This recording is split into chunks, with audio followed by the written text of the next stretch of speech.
অনেক মানুষ ছিল, আমি আসলে ফোনের মধ্যে কথাটা নিতে পারি নাই। কেয়া পায়েলকে ঘিরে চলমান বিতর্কের মাঝে এবার নতুন করে আলোচনায় এলেন অভিনেতা জোভান। বিনোদন অঙ্গনে গুঞ্জন, ভবিষ্যতে কেয়া পায়েলের সঙ্গে নাটকে কাজ করতে অগ্রহী নন তিনি। সম্প্রতি এক সাক্ষাৎকারে জোভানের মন্তব্য ঘিরে এই আলোচনা শুরু হয়েছে। বিস্তারিত আরও জানার আগে আপনি যদি আমাদের চ্যানেলে নতুন হয়ে থাকেন, আমাদের চ্যানেলটি সাবস্ক্রাইব করে আমাদের সঙ্গে থাকুন। ধন্যবাদ। জোভান জানান, কেয়া পায়েলের অভিনয় দক্ষতা নিয়ে তার কোনো প্রশ্ন নেই। তিনি স্বীকার করেন, কেয়া পায়েল নিজের চরিত্রে শতভাগ দেওয়ার চেষ্টা করেন, তবে কাজের পরিবেশ ও শুটিংয়ের সময় পারস্পরিক বোঝাপড়ার বিষয়টি খুব গুরুত্বপূর্ণ বলেই মনে করেন তিনি। জোভানের ভাষায় একটি নাটক বা প্রজেক্ট সফল করতে হলে টিমওয়ার্ক দরকার, যেখানে নির্দেশনা, পরামর্শ এই বিষয়গুলো শোনা খুব জরুরি।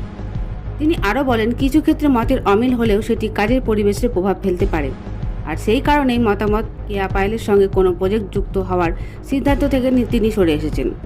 তবে জোভান স্পষ্ট করে দেন, এটি কোনো ব্যক্তিগত বিরোধ নয়, বরং পেশাদার সিদ্ধান্ত। এই মন্তব্য প্রকাশ্যে আসতে সোশ্যাল মিডিয়ায় মিশ্র প্রতিক্রিয়া দেখা গেছে। কেউ জোভানের অবস্থানকে সমর্থন করেছেন, আবার কেউ বলছেন একজন অভিনেত্রীর নিজস্ব মতামত থাকাটাও স্বাভাবিক। সব মিলিয়ে কেয়া পায়েলকে ঘিরে বিতর্ক কোনো শেষ নেই। এই বিষয় নিয়ে আপনার কি মতামত? কমেন্টে জানাতে ভুলবেন না। ধন্যবাদ।